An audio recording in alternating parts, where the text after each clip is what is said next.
धनुष यज्ञ में भगवान श्री राम ने धनुष भंग कर दिया है और सियाजू जयमाला डाल दिए। दुंदुभियां बज रही, जय घोष हो रहा, पुष्प वर्षा हो रही। ये देखकर जो दुष्ट स्वभाव के राजा लोग थे सब मिलकर के कहा कि इन राजकुमारों को बंदी बना लो और जानकी को छीन लो। अगर जनक सहायता करते हैं तो सहायक सहित सैनिकों सहित इनको मार दो। उद्दंड था। बल विक्रम तो पहले ही खो दिया है, तुम अजगों को हिला भी नहीं पाए। उठाना और तोड़ना तो बात रहा। पर मूर्खता ऐसी होती है कि वो विचार नहीं करने देती। विवेक ऐसा होता है, विचार करता है। जो विवेकवान राजा थे उन्होंने कहा तुम लोगों ने विचार नहीं किया कि तुम कितने बड़े बलवान हो, अब मूर्खता पूर्ण बर्ताव कर रहे हो। अरे अपने नेत्रों का लाभ लो। श्री राम जी के इस रूप का दर्शन करके जीवन को सफल करो। पर वो कहां मानने वाले थे। वो दुष्टता दिखाते हुए कवच बांधे, ढाल तलवार धनुष बाण, कोई कोई सब अपने अस्त्र लेकर मंच पर आ गए। सदानंद जी ने इशारा किया, सखियां सिया जी को एकांत में ले गई। विश्वामित्र जी ने इशारा किया, राम लक्ष्मण जी पास आ गए। विश्वामित्र, कोलाहल मच गया। जनकपुर के नगर नारी सब की अरे बनी बनी बात विधाता ने बिगाड़ दी। अब ये राजा लोग यहां युद्ध करेंगे। बड़ा कहां सुंदर आनंद मचने वाला था और कहां ऐसा कोलाहल हो ही रहा था। ये देखा कि जैसे कोई बहुत बलवान जब चलता है तो उसकी चलने की धमक होती है। फिर ये तो भगवान के अवतार है। पृथ्वी धमक से हिल रही थी जिनके, सब सावधान, कौन कहां से आ रहा है। तो सामने देखा गौर शरीर भूति भल भ्राजा, भाल विशाल त्रिपुंड विराजा, शीस जटा शशि बदन सुहावा, ऋषि बस कछुक अरुण होइयावा। गौरांग बदन है और उस पर भस्म लगी हुई, विशाल भाल पर त्रिपुंड है और विकराल स्वरूप, टेढ़ी भौहें, लाल नेत्र और एक सब परशुराम जो बड़े बड़े पले पले ढाल तला कूद पड़े, मंच से भागे प्राण बचा के। भगवान परशुराम जी का आगमन हुआ।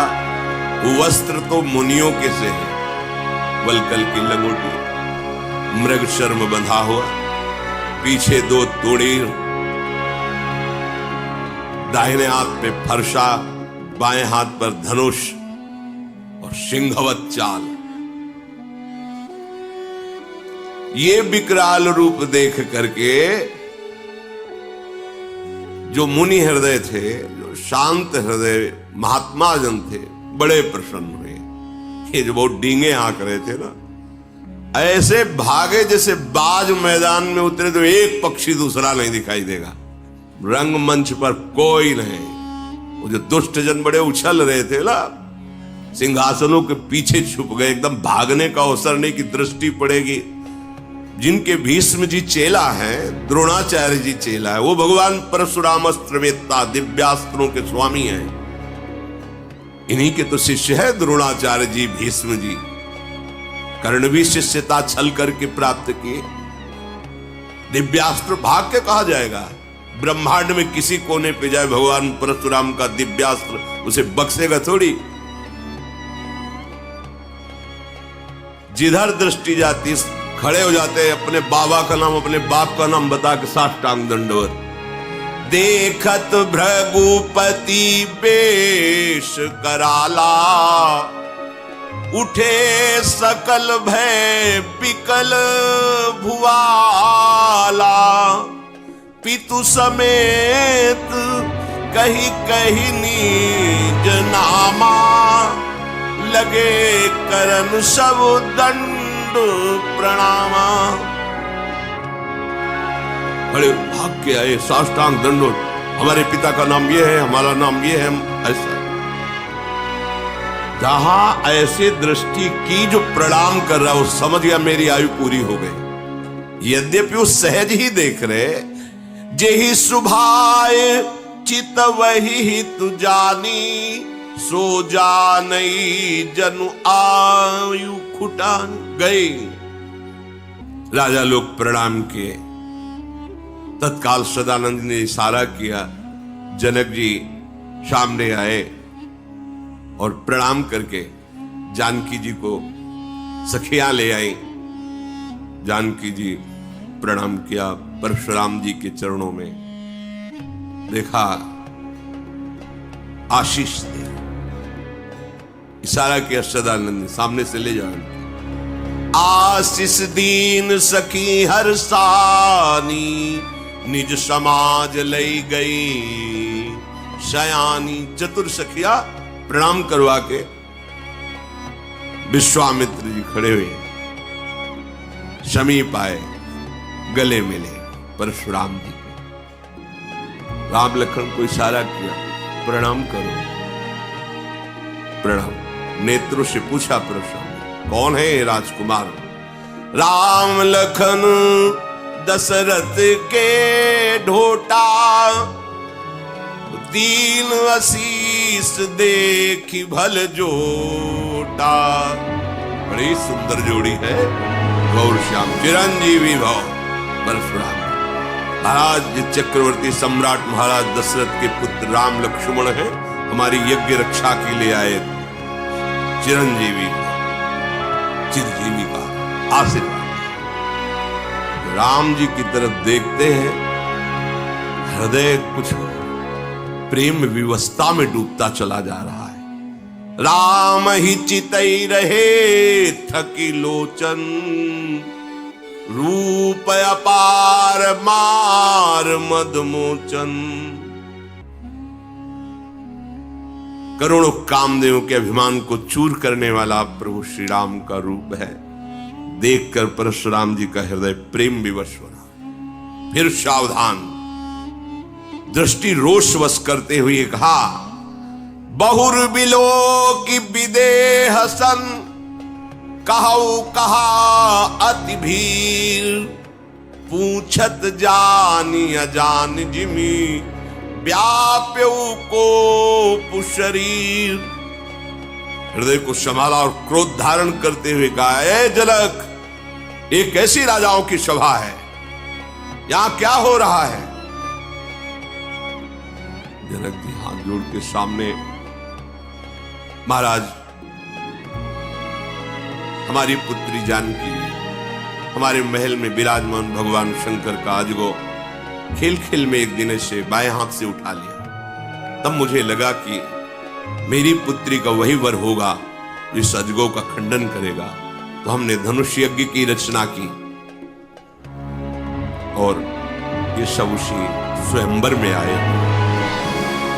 दृष्टि घुमाई, देखा अजगो जो हमारे आराध्य देव का है, वो खंडित ऐसे जमीन में पड़ा हुआ है। अत्यंत क्रोध में भर गए और कहा, तू बड़ा ज्ञानी बनता है लेकिन मैं तुझे मूर्ख कहता हूं। देवाधिदेव महादेव के इस अजगो का इस तरह अपमान, ये कोई स्वयंवर की वस्तु है? हमारे आराध्य देव के धनुष को तोड़कर ऐसे फेंक दिया गया। तू शीघ्र बता किसने धनुष तोड़ा है, नहीं तो पूरे राज्य का तेरे विनाश कर दूंगा। भगवान परशुराम, जहां तक तेरा अधिकार है सबको नष्ट कर दूंगा। अब तो सब डर गए, मंत्री राजा आयु सभा की बनी बात सब बिगड़ गई। कोई उत्तर दे तो कैसे दे? कोई भी ऐसा सभा में नहीं है जो भयभीत ना हो गया। विश्वामित्र जी भी चिंता में पड़ गए, क्योंकि जानते रिश्तेदार तो पहले से ही है और वैसे भी ऋषि ऋषि है। सीता जी की माता जी को बड़ा दुख हुआ। उन्होंने कहा विधाता ये क्या रचना रची है। अभी तो आनंदित हुए थे, महाराज आ गए और ये कह रहे जहां तक जनक का अधिकार हो वहां तक की पूरी भूमि में विनाश कर दो। कर दे, कोई इनके लिए बड़ी बात थोड़ी है। दुष्ट राजाओं को 21 बार घूम घूम कर पृथ्वी में काटा, रक्त के कुंड भर गए। ऐसा जब जमदग्नि जी को शास्त्रावा और अर्जुन के परिवार वालों ने मारा, उसी दिन प्रण कर लिया ऐसे दुष्ट राजाओं को जीवित नहीं रहने देंगे। तो सब कोई जानता है इनके बल विक्रम को। परशुराम जी का वो भयंकर रूप और वो वचन सुनकर सिया जी भी डर गए। एक एक पलक झपकने का समय कल्पों के समान लगने लगा।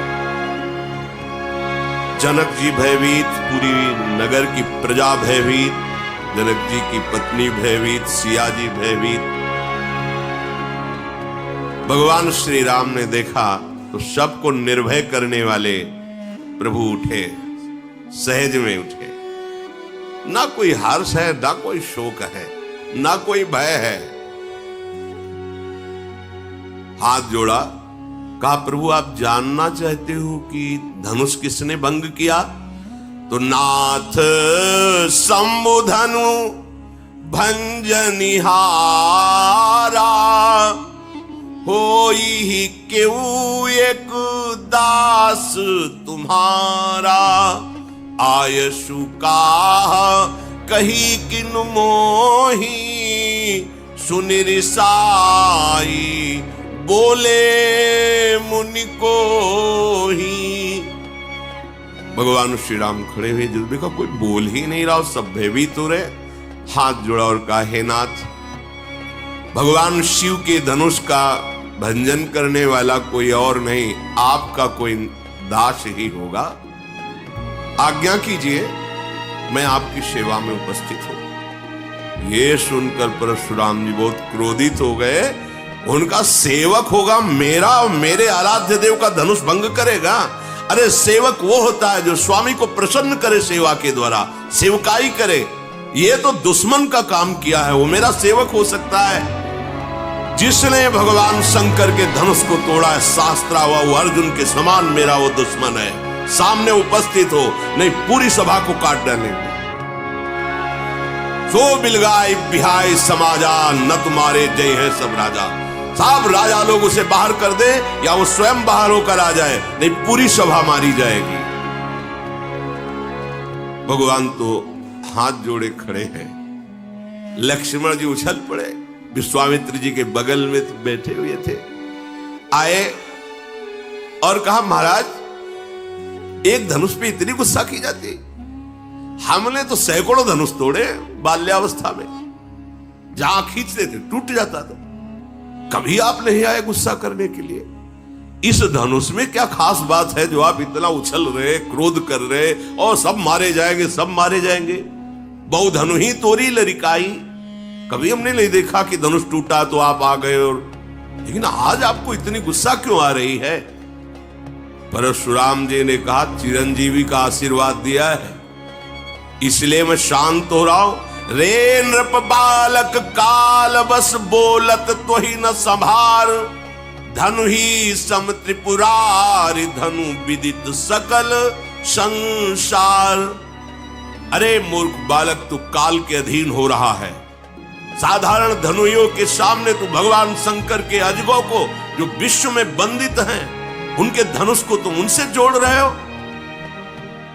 लक्ष्मण जी ने कहा हे देव, मेरे तो ऐसा लगता है कि धनुष धनुष है, कोई भी धनुष हो। अब इस पुराने धनुष में रखा ही क्या था? उठाया जरा में टूट गया, इससे किसी का लाभ और हानि तो हुआ नहीं। मेरे प्रभु ने तो इसे समझा कि बहुत वजनदार है, बहुत कठोर है, तो उठाते ही टूट गया, इसमें कोई दोष नहीं है। और आप बिना किसी दोष के ऐसे उछल उछल करके क्रोध कर रहे हैं, हमको तो अच्छा नहीं लगता आपका ये स्वरूप।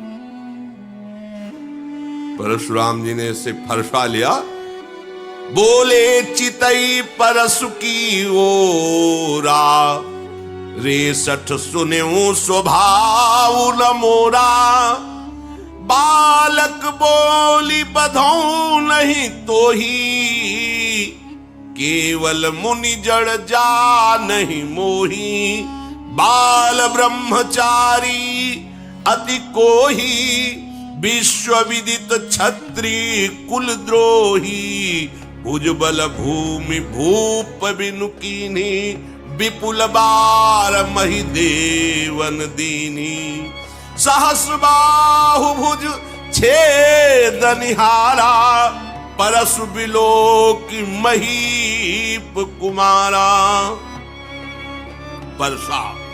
परसा से दिगाए दुष्टता की बात करता है, मेरे स्वभाव को नहीं जानता। अभी तक तू जीवित है केवल बालक समझकर चिरंजीवी आशीर्वाद दिया, इसलिए पूछ ले विश्वामित्र से, मेरी महिमा पूछ ले अपने गुरु से। मुझे निरा मुनि मत समझ, मैं बाल ब्रह्मचारी अत्यंत क्रोध करने वाला हूं और दुष्ट राजाओं का विनाश करने वाला है मेरा फरसा है।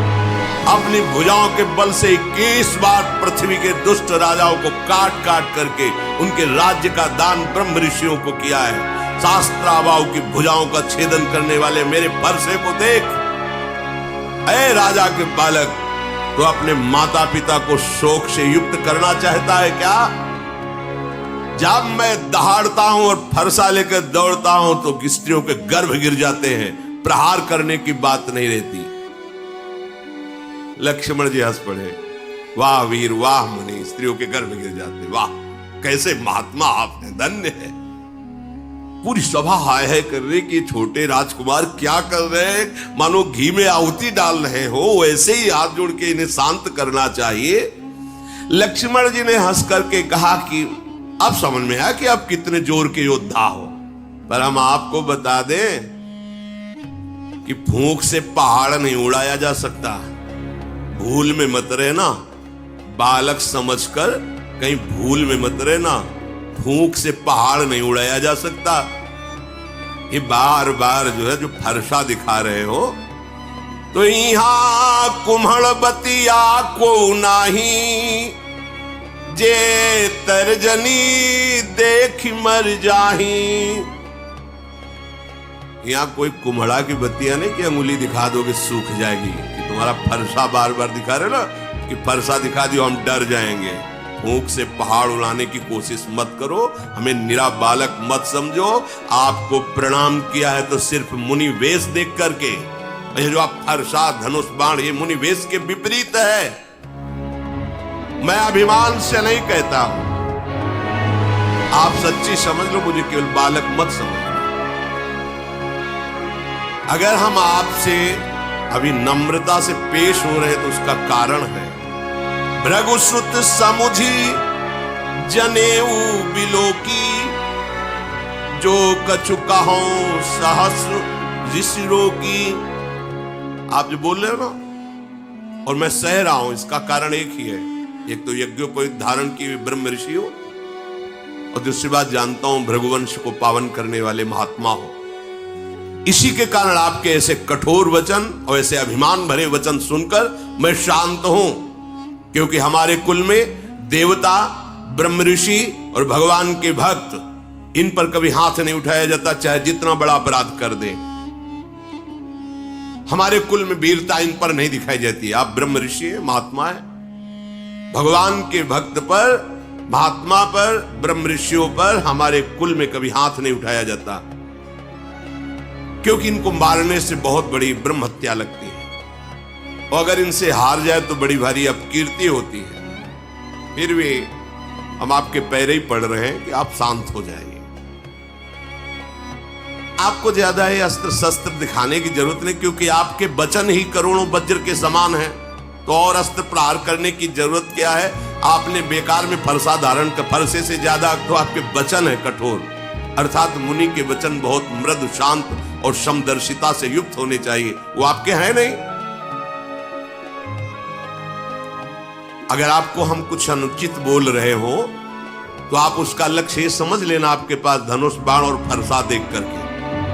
अगर आप केवल मुनि बनकर के आते तो अर्घ पाद्य देकर आपके चरणों में ही बैठे रहते। पता नहीं क्या हो रहा है कि लक्ष्मण जी बोल रहे हैं और परशुराम जी का हाथ काम नहीं कर रहा। नहीं, उनके सामने कोई बोल सके। अब विवश हो गए। विश्वामित्र से समझाओ ना अपने चेला को, बहुत उद्दंडता है। कौशिक सुनो मंद यह बालक, कुटिल काल बस निज कुल घालक। भानुवंश राकेश कलंको, निपट निरंकुश अबुध असंको। विश्वामित्र जी समझाओ ना इसे, बड़ा कुबुद्धि है, कुटिल है, एक काल के बस हो रहा। अगर हमारा फरसा चला तो इसके ऊपर ही नहीं, पूरे इसके वंश का विनाश कर देंगे। ये तभी निकलता है जब कमजोर हो जाता है सामने वाला। हमारी बात बताओ ना कि हम कौन हैं। अभी एक क्षण में काल का ग्रास हो जाएगा। मैं पुकार करके कहता हूं, इसके बाद कोई मुझे दोष मत देना। लक्ष्मण जी ने कहा, महाराज दूसरे को बताने की जरूरत ही नहीं। आपका यश, जब से आप आए तो अपने मुख से इतनी बार यश कह चुके हैं कि दूसरे को परिचय बताने की जरूरत नहीं। आप बार बार फरसा उठा बता चुके हैं। अगर अभी कुछ और रह गया हो तो और बता दीजिए। सब कह रहे कि ये जो गौरवर्ण का कुमार है तो बहुत ही विचित्र है। हमें लगता है भगवान आपको संतोष नहीं है। आप क्रोध मत रोकिए। आप वीरता का वेश धारण किए हैं। आप और बोलिए, जो कुछ करना चाहे आप कर लीजिए। आप क्रोध को रोकिए मत। पर आपको जरूर ये कहता हूं कि साधु के वेश में शोभा नहीं देता। हमने तो देखा है कि जो वीर योद्धा होते हैं वाणी से नहीं बोलते, उनका काम बाणों से होता है। वो आप जब से आए वाणी से ही बोलते जा रहे हो। सारी सवाल कार्य किसी तरह इस कुमार को चुप करो, कहीं ऐसा ना हो कि कुछ अमंगल हो जाए। वो इधर लक्ष्मण जी ने कहा कि डींग हाँकना बंद करो महाराज, अब अपनी वाणी का वज्र प्रहार करना बंद करो।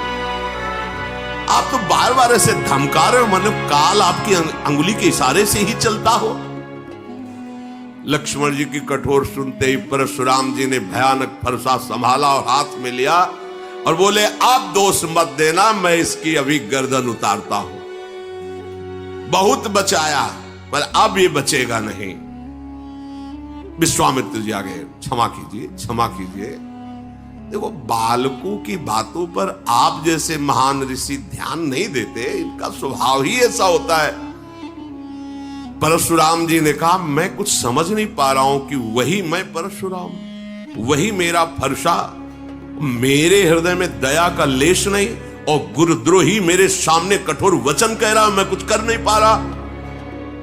ये उत्तर पर उत्तर दिए जा रहा है, मैं इसे मार नहीं पा रहा। विश्वामित्र जी, हमें लगता है तुम्हारा प्रेम काम कर रहा है, कि हमारा तुम्हारा पहले का प्रेम है और तुम्हारे से, इसीलिए हमें लगता है हम इन्हें छोड़ रहे हैं। नहीं तो अब तक इस गुरुद्रोह करने वाले को मैं यमपुर पहुंचा देता। विश्वामित्र जी हंस करके सोच रहे कि मुनि को सब हरा ही हरा नजर आ रहा है। जैसे सावन में कोई अंधा हो जाए तो हरा ही हरा, इनको ये राजकुमार राजे कुमार नजर आ रहे। अभी इनकी दिव्य दृष्टि खुली नहीं कि देख पावे कि कौन है। चराचर के स्वामी सामने खड़े हैं।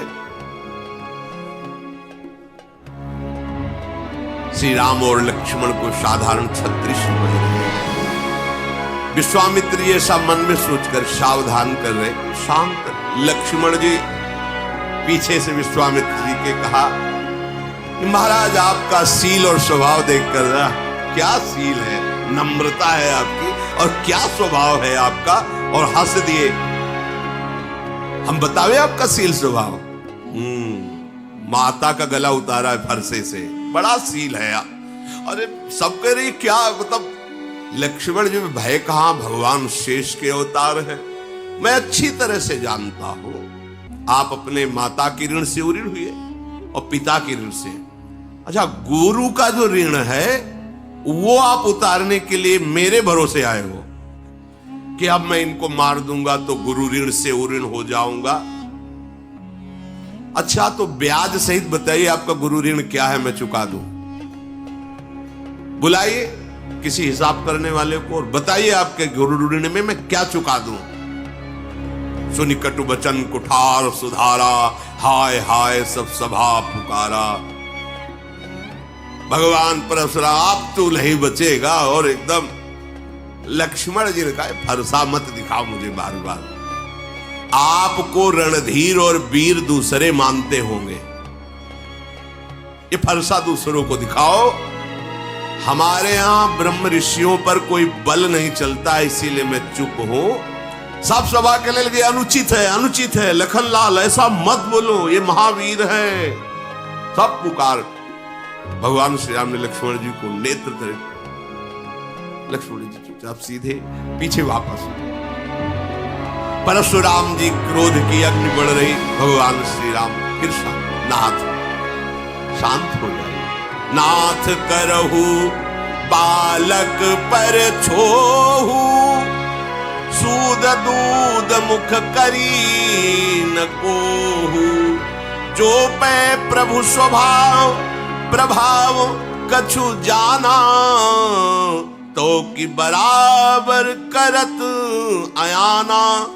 क्षमा क्षमा प्रभु क्षमा कीजिए, ये सीधा साधा दुधमुहा बच्चा है लक्ष्मण, कुछ बोल दिया। वो आपके प्रभाव स्वभाव को नहीं जानता, अभी तो बच्चा है, बेसमझ है। नाथ जो लरिका कछु अचगरी करही, गुरु पितु मातु मोद मन भरही। करी कृपा शिशु सेवक जानी, तुम समशील धीर मुनि ज्ञानी।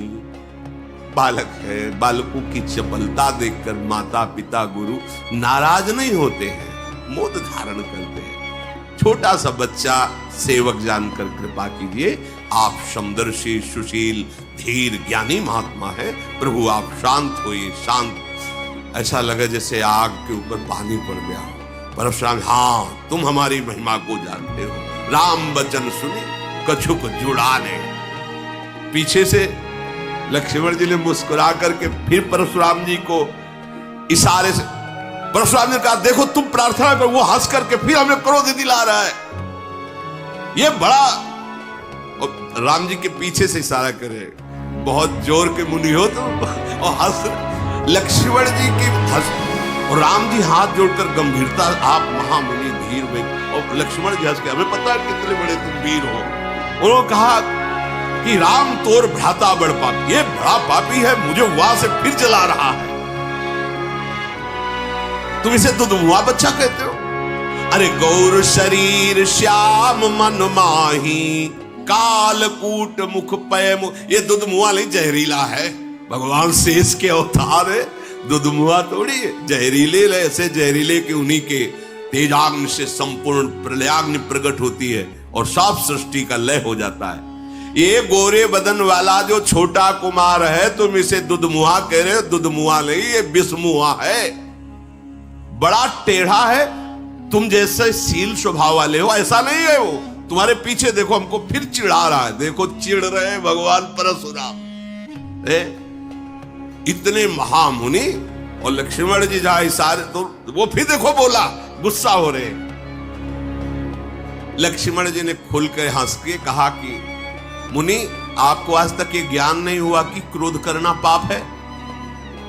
इस क्रोध के वशीभूत होकर के बड़े अनुचित हो जाते हैं कार्य, पूज्य जनों की हिंसा हो जाती है। आपको इतना ज्ञान नहीं कि आपको क्रोध नहीं करना चाहिए। वैसे तो आप मुनिराज हैं, मैं सदैव आपके दासत्व को ही स्वीकार करता हूं, ऋषियों की दासता स्वीकार करता हूं। अब तो क्रोध त्याग दीजिए, धनुष टूट गया, अब जुड़ेगा तो है नहीं। खड़े खड़े बार बार उलर रहे हो आप, तो पैर दुखने लगे होंगे, आसन पे बैठ जाओ, आपके पैर थोड़ा विश्राम कर ले, बैठ जाइए। अगर धनुष के बिना आपको चैन न पड़े तो हमारे अयोध्या में ऐसे कारीगर हैं, हम अभी बुलाते हैं, एक क्षण में धनुष को जोड़ देंगे, कारीगरों से जुड़वा के आपको धनुष देंगे। लक्ष्मण जी जब ऐसी बातें, जनक जी थर थर कांप रहे हैं और हाथ जोड़ के कह रहे हैं बस चुप रहिए, चुप रहिए, आप ऐसी बातें क्यों कह रहे हैं। जनकपुर के सब स्त्री पुरुष कांप रहे, मन ही मन कह रहे कि बना बनाया काम परशुराम जी वैसे ही क्रोधित थे, ये छोटा कुमार और आग में घी की आहुति डालता जा रहा है। लक्ष्मण जी की निर्भय वाणी सुनकर भगवान परशुराम जी का क्रोध और बढ़ रहा है, पर हृदय में कोई क्रिया नहीं हो रही। वाणी से तो बोलने पर हृदय एकदम शांत है, ना तो मारने की इच्छा हो रही है, एकदम हृदय शीतल, क्योंकि सामने साक्षात भगवान श्री राम विराजमान है। ये मन का मैला, शरीर का सुंदर, ऐसा लग रहा है जैसे विष में से भरा सोने का कलश हो। इसको भाई बस शांत कर दो। परशुराम जी सबसे इसको शांत कर दो। लक्ष्मण जी ने हंस करके कहा कि और किसी को कहने की जरूरत ही क्या है महाराज, आपका शांत वेश देखकर वैसे ही हम शांत हैं। मतलब आपका तो खुद अशांत स्वरूप हो रहा है इस समय।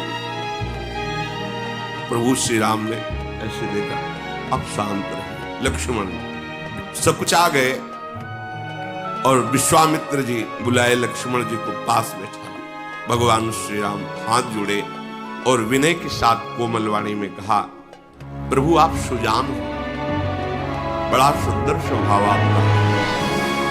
आप उस बालक की तरफ से मैं क्षमा मांगता हूं। देखो बालकों का स्वभाव जैसे बरैया होती ना, वो बैठेगी उसका स्वभाव है, और अगर वो जरा से डंक मारेगी तो वो फूल जाता है, जलन होती है। बच्चों को स्वभाव खेल खेल में कुछ अमंगल कर सकते हैं।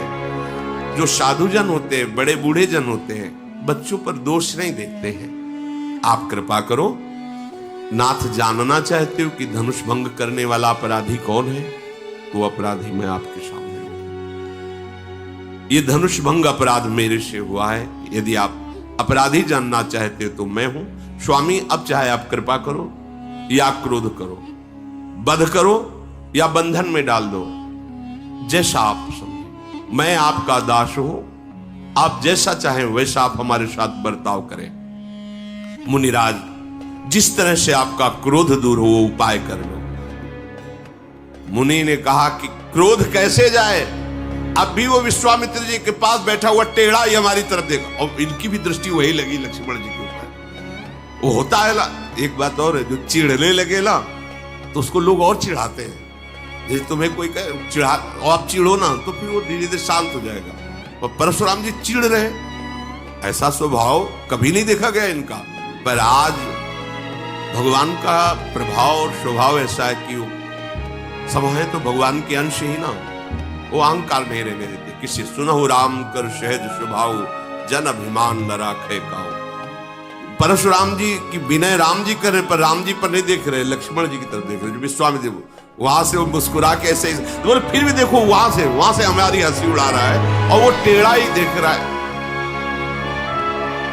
अब तो इसकी गर्दन पर कुठार ना चलाया तो मेरा क्रोध करना व्यर्थ चला जाएगा।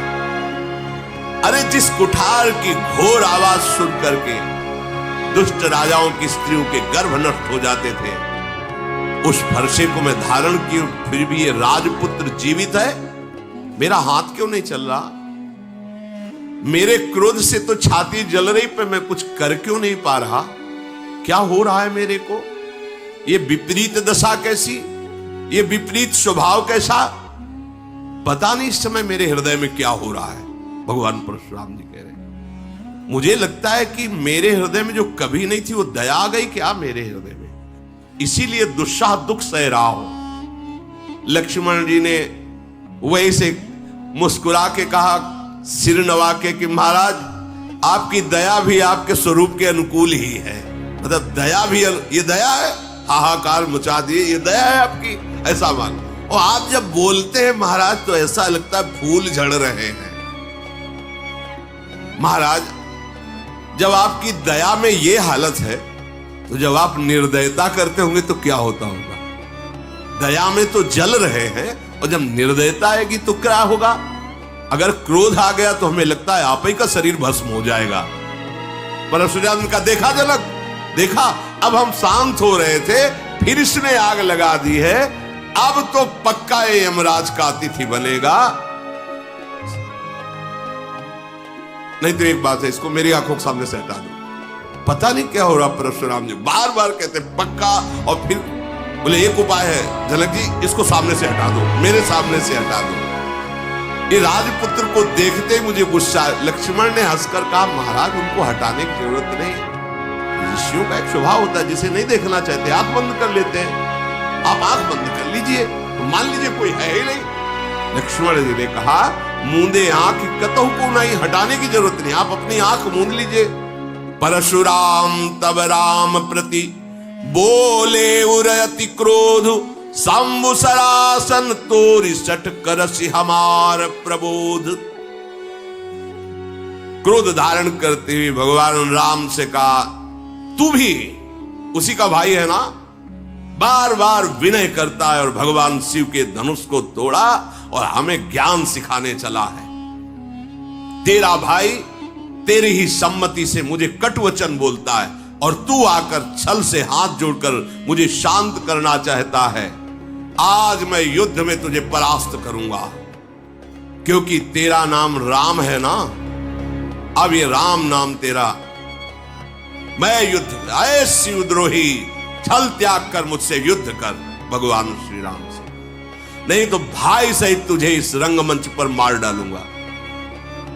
हर्षाली भगवान श्री रामचंद्र जी हाथ जोड़े, महान गंभीर। जब परशुराम जी बार बार भगवान रामचंद्र जी ने मन में विचार किया कि लक्ष्मण जी की चेष्टा से क्रोध आ रहा है, बस लक्ष्मण जी पे चल नहीं रही, तो हमारे ऊपर फरसा चलाना चाहते हैं। टेढ़ जान शंका सबका हो, वक्र चंद्रमा ग्रसै न राहो, बहुत सुधावते बड़ दोषो लग जाए। उधर तो लक्ष्मण जी कटाक्ष वाले, हम हाथ जोड़ रहे तो हमारे ऊपर गुस्सा करे, मतलब सीधाई में बहुत दोष है। भगवान श्री राम ने बड़े गूढ़ वचन बोले। राम कहो ऋष तजिए मुनीसा, कर कुठार आगे यह सीसा। जेहि ऋष जाय करी सोई स्वामी, मोहि जानी आपन अनुगामी। प्रभु सेवक ही समर कस, तजहु विप्रवर रोषु। बेसु बिलो के कहस कछु, बालक हूं नहीं दोष। प्रभु ये गर्दन आप काट दीजिए, आप अपनी गुस्सा शांत कीजिए। मैं सदैव आपका दास हूं, तो दास और स्वामी में युद्ध कैसा? अगर बालक ने कुछ अनुचित बोला है तो आपकी समझ में, मेरी समझ में अनुचित नहीं बोला है। क्यों? क्योंकि आपका वेश ऐसा है। फरसा लिए हो, धनुष बाण लिए हो, बार बार कठोर वचन बोल रहे हो, तो आपको ये पता होना चाहिए कि रघुवंशी बालक है। सामने आकर के अगर कोई ललकारे, दैन्य वचन और दैन्य चेष्टा करना ये रघुवंशियों में नहीं है। आपका कुठार बाण धनुषी देख करके, वीर समझ करके, वो बालक ऐसा बकाया अनुचित नहीं है आपके भेष के अनुसार। यदि आप कमंडल कुशा आसन साष्टांग दंडवत करके हाथ जोड़ करके खड़ा रहे, मुझे पता है आप बार बार फरसा धनुष, मैंने ये किया, मैंने वो किया, ये वीर वेश, वीर वार्ता सुन करके उसके मन में जो बात आई वो कह दिया, वो दोष नहीं है। हम सब आपकी चरण धूल माथे पे, क्षमा, आप शांत रहिए। बहुत क्षमा होनी चाहिए आपके अंदर, दया होनी चाहिए, आप ऋषि हैं। अब प्रभु आप जो कह रहे हैं कि हमसे युद्ध के, तो युद्ध तो हो ही नहीं सकता, क्योंकि आप स्वामी, मैं सेवक हूं। और रही राम नाम की बात, ये नाम तो वैसे भी आपका हमारे से नाम बड़ा है, परशु सहित बड़ा। हमारा तो एक छोटा सा नाम राम, और आपका परशुराम कैसे हो सकता है? हमारी आपकी होड़ कैसे हो सकती है?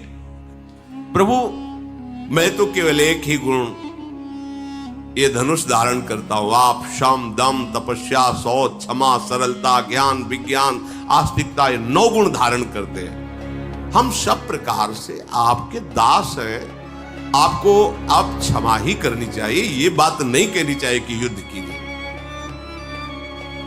भगवान श्री राम परशुराम जी को बार बार मुनि विप्रवर ऐसा कहा।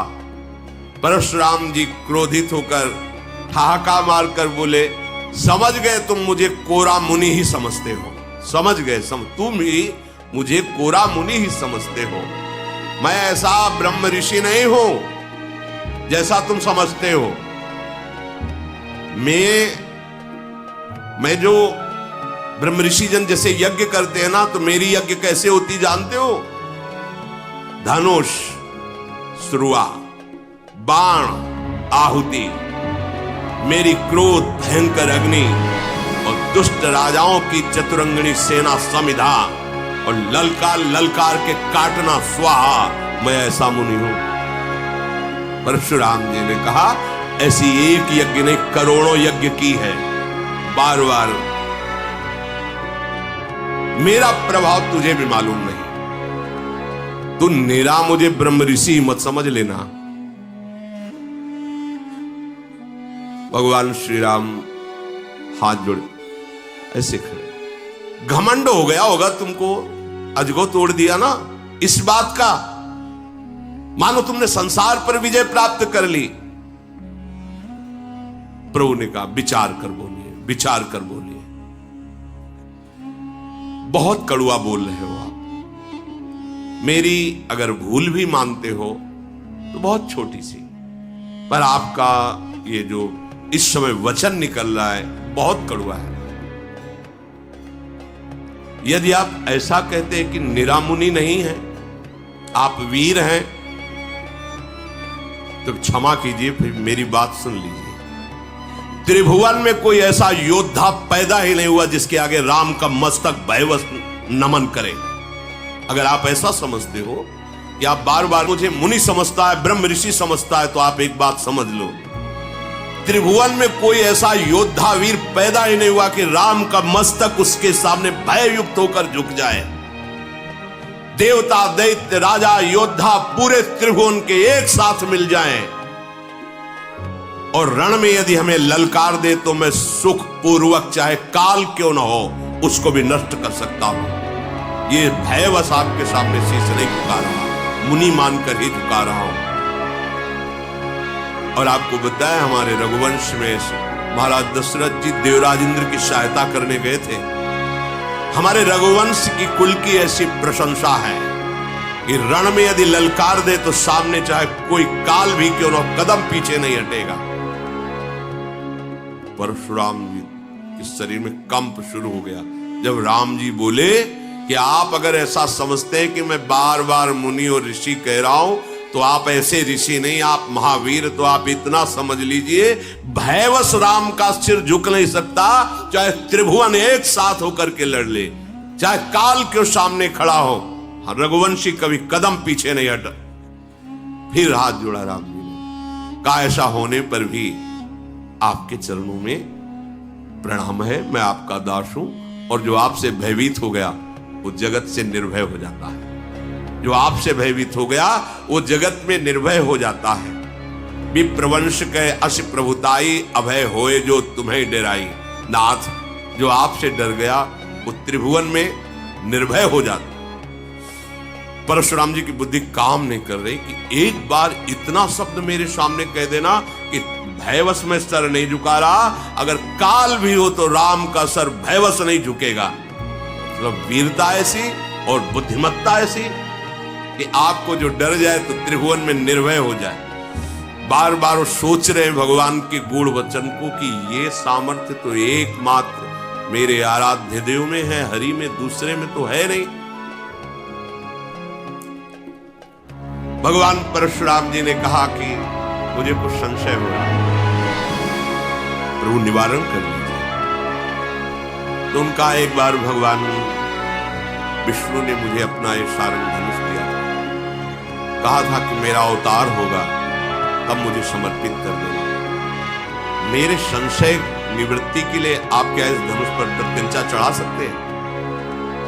भगवान ने कहा आदेश कीजिए आप।